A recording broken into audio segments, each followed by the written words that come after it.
ભરૂચ જિલ્લા ભાજપ દ્વારા સંવિધાન હત્યા દિવસના 51 વર્ષની ઉજવણી કરાઈ હતી। ભારતીય લોકશાહી અને રાજનીતિના ઇતિહાસમાં એક કાળા અધ્યાય સમાન એવી કટોકટી લાગુ થયાને આજે 25 જૂનના 51 વર્ષ પૂર્ણ થયા છે।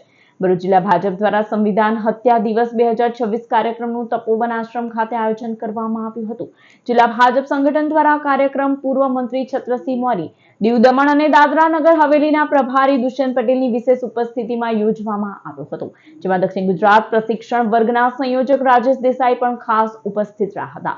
કટોકટીના કાળા દિવસ અંગે ઉપસ્થિત વક્તાઓ અને મહાનુભાવોએ જિલ્લાના આગેવાનો, હોદ્દેદારો, પદાધિકારીઓ અને કાર્યકરોને કટોકટીના સમયગાળામાં લોકશાહીના ઘોટાયેલા ગળા અંગે વિસ્તારમાં માહિતી આપી હતી।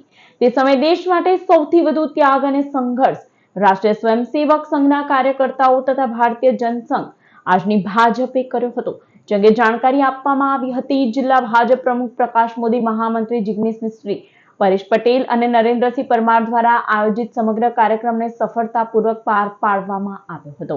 આ કાર્યક્રમનો મુખ્ય હેતુ કટોકટીના સમયગાળાના ભયાનક અનુભવોથી નવી પેઢીને અવગત કરાવવાનો હતો, તેમ જિલ્લા પ્રમુખ પ્રકાશ મોદીએ જણાવ્યું હતું, જેથી લોકશાહીની મૂલ્યવત્તા જળવાઈ રહે અને ભવિષ્યમાં ફરી ક્યારેય તેવો અંધકારમય સમય ના આવે। 25 જૂન એટલે સંવિધાન હત્યા દિવસ।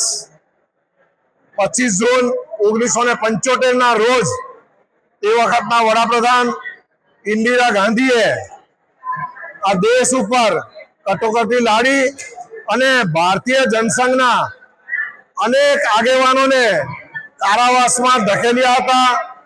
એમાં શ્રદ્ધેય અટલ બિહારી વાજપેયીજી, ડોક્ટર મુરલી મનોહર જોશી, લાલકૃષ્ણ અડવાણીજી, જ્યોર્જ ફર્નાન્ડીસજી અને બીજા સેંકડો લોકોને કારાવાસમાં ધકેલ્યા।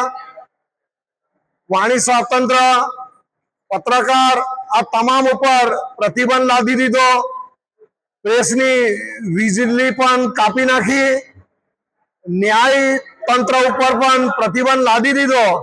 એ રીતના અનેક પ્રતિબંધો તે વખતે લાદ્યા હતા અને એ રીતે આ કાળા કાયદા તરીકે એની પ્રજાએ ઘોષણા કરી હતી। સતત 21 માસ સુધી આ કટોકટી કાળ રહ્યો। પ્રજાએ અનેક યાતનાઓ સહન કરી।